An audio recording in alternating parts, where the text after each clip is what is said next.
JKLF chief और अलहदगी पसंद leader Yasin Malik की आज जम्मू की टाडा अदालत में पेशी हुई। ये पेशी वीडियो कॉन्फ्रेंसिंग के जरिए हुई। 7 मुलजमीन में से कोर्ट में 5 मुलजमीन मौजूद थे। वहीं मामले की अगली समाअत 5 नवंबर को होगी। आपको बता दें कि गुज़िश्ता रोज तिहाड़ जेल इंतजामिया यासीन मलिक को कोर्ट में पेश करने से कासिर रहा था। यासीन मलिक फिलहाल हिंदुस्तानी फजाइये के 4 जवानों के कत्ल के इल्जाम में तिहाड़ जेल में है।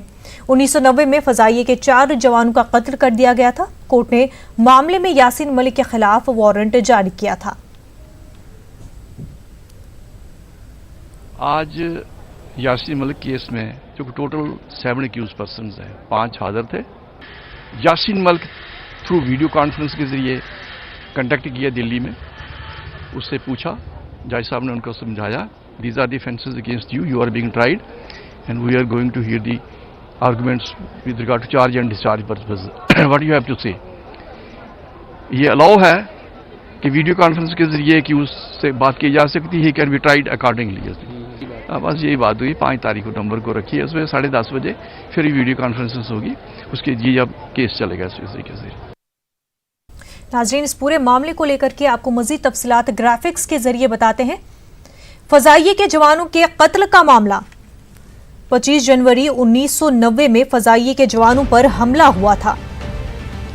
4 जवान हलाक हुए थे। यासीन मलिक हमले के अहम मुलजिम हैं। 1995 में मामला जम्मू से अजमेर मुंतकिल हुआ। 1998 में जम्मू की टाडा अदालत में मामला मुंतकिल हुआ। जम्मू की टाडा अदालत में जम्मू कश्मीर हाई कोर्ट ने मुंतकिल किया। यासीन मलिक ने जम्मू कश्मीर हाई कोर्ट श्रीनगर में अर्जी दी। अर्जी में मामले की समाअत श्रीनगर मुंतकिल करने की अपील की गई। सीबीआई की वकील मोनिका कोहली ने अर्जी की मुखालफत की। जम्मू की टाडा अदालत में मुकदमे को फिर से शुरू करने की मांग की। हाई कोर्ट जम्मू ने यासीन मलिक की अर्जी खारिज कर दी। यासीन मलिक ने जम्मू कश्मीर हाई कोर्ट श्रीनगर में अर्जी दी।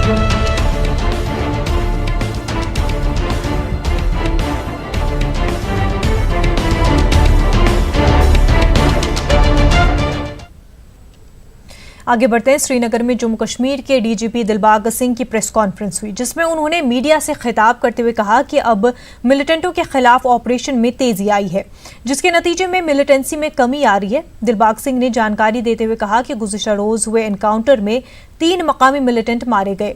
मिलिटेंटों का ताल्लुक अंसार गज़वतुल हिंद से है। एनकाउंटर में अंसार गज़वतुल हिंद का कमांडर हमीद लिलहारी मारा गया। ऑपरेशन पहले जो अनंतनाग में हुआ, जिसमें 3 मिलिटेंट मारे गए थे। उसके बाद कल का ऑपरेशन जो तराल में हुआ, राजपुरा गांव में तराल में, जिसमें 3 मिलिटेंट मारे गए। शुरू में इतला थी कि एक लोकल तो पहचान लिया था, दूसरे 2 पाकिस्तानी या फॉरेन टेररिस्ट होने की इतला थी, मगर देर रात को बाकी 2 की भी पहचान हो गई। ये 3 के 3 लोकल मिलिटेंट हैं और 3 के 3 ही अंसार गज़वतुल हिंद के साथ वाबस्ता हैं। आपको याद होगा जब जाकिर मूसा मारा गया था, उसके बाद इस ग्रुप की कमांड जो है वो हमीद लिलहारी को दी गई थी।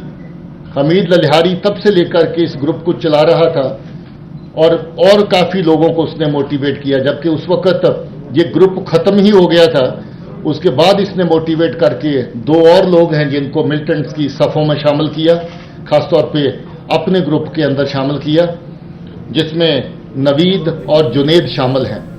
ये तीनों के तीनों मिलिटेंट अवंतीपुरा पुलवामा बेल्ट के रहने वाले हैं और तीनों के तीनों जैश के साथ आजकल कोऑर्डिनेशन में काम कर रहे थे, क्योंकि जैश मोहम्मद धीरे धीरे लश्कर के साथ, हिजब के साथ, इस सब के साथ अपना राब्ता जोड़ रही है।